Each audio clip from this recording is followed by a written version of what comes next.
ګرانو کتونکو السلام علیکم. زه محمد سلمان همدرد د حق غږ پښتو چینل خبري لنډیز کې ستاسو قربا اوس تاسو پام را اړوم د مهمو خبرونو لنډیز ته.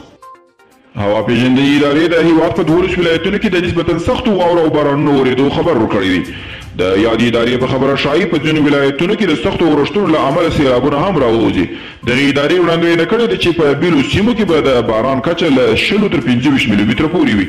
د امریکا د بهرنیو چارو وزیر انتوني بلینکن د ملي مصالحې عالي شورا له مشر عبدالله سره ټلیفون له لارې د افغان سولې د روان بهیر په تړاو بحث او خبرې کړې دي. د ملي مصالحې عالي شورا ویلي چې د امریکا د بهرنیو چارو وزیر په افغانستان کې پر روان تاوتریخوالي خواشیني څرګنده کړې ده. د سوداګرۍ وزیر ویلي چې د سیمې او نړۍ په کچه به د افغان محصولاتو لپاره بازار موندنه وشي.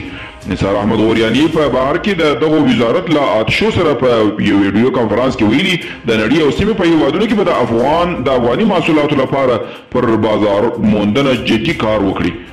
او د فاکس نیوز د راپور له مخې د امریکا الاباما ایالت کې د یوې پوځي چورلکې د سکورېدو پیښه کې 2 پوځیان وژل شوي دي او 3 نور ټپیان دي. چارواکي وایي چې د امریکایي پوځ اړوند T-38 چورلکې له کلبوس هوایي ډګر څخه الوتنه کړې وه خو د مونت ګومري هوایي ډګر ته څیرمه یې سقوط کړی دی.